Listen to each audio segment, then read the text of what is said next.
Hi, I'm Jeff Fortenberry. Thank you for spending a few minutes with me today. First, let me say it is an extraordinary privilege to represent you in the United States Congress.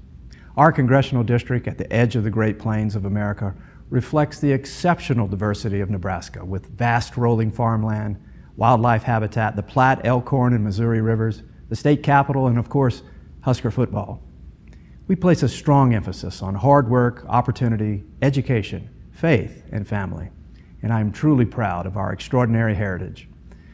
Recently, I was speaking with a retired United States Air Force colonel who chose to make Nebraska his home after a distinguished military career.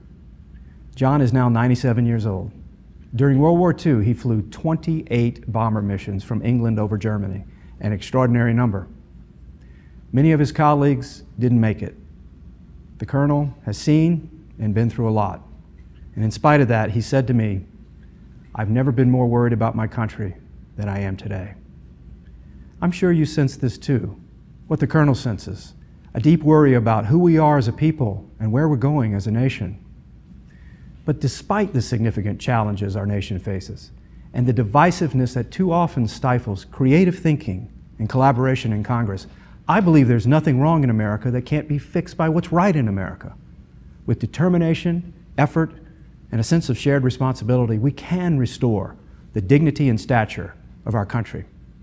And I believe we owe this to those who have gone before us, who have sacrificed so much to give us the great gift of America. In Congress, my priorities are economic security, national security, and family security. And I believe that Nebraska's community life and pragmatic governance have much to offer America by way of example. America's economy has long been the most vibrant and prosperous in the world, but the recession and a slow and difficult recovery have caused hardship for millions of hardworking American families. At this time of widespread uncertainty, Nebraskans can proudly point to our economy as a model of security and opportunity. Our strong family farms and ranches, our robust small business and manufacturing sectors, and a diverse market of financial services and technology have provided opportunity for many Nebraska families. But even more important is the long-standing Nebraska value of making sound and prudent financial decisions. The Nebraska model has much to offer Washington. America's national security is the federal government's highest priority.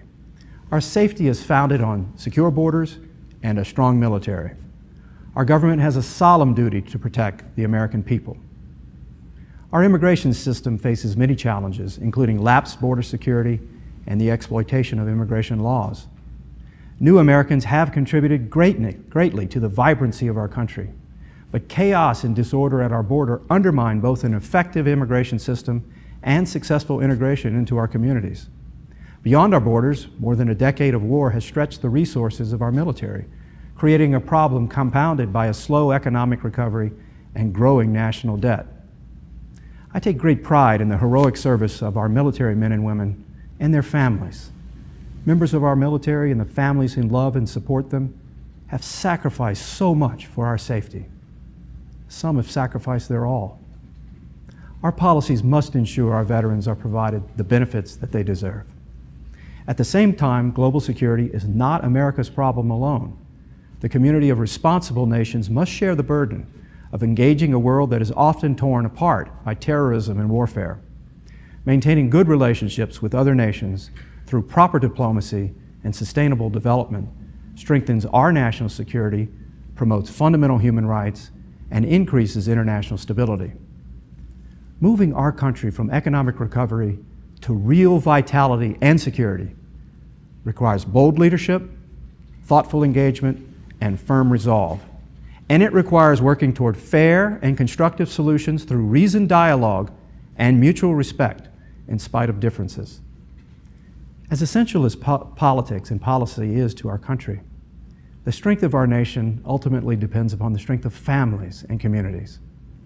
I've worked in Congress to uphold the rights and dignity of the most vulnerable in our society, to protect our first freedom of religious liberty, and to encourage families who are making a commitment to their children and their communities. As a member of the House Appropriations Committee, I have front-line responsibilities for delivering effective government policies within reasonable budgets.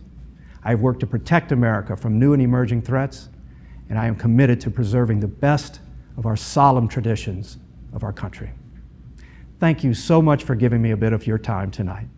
I'm Jeff Fortenberry, and I'd appreciate your support.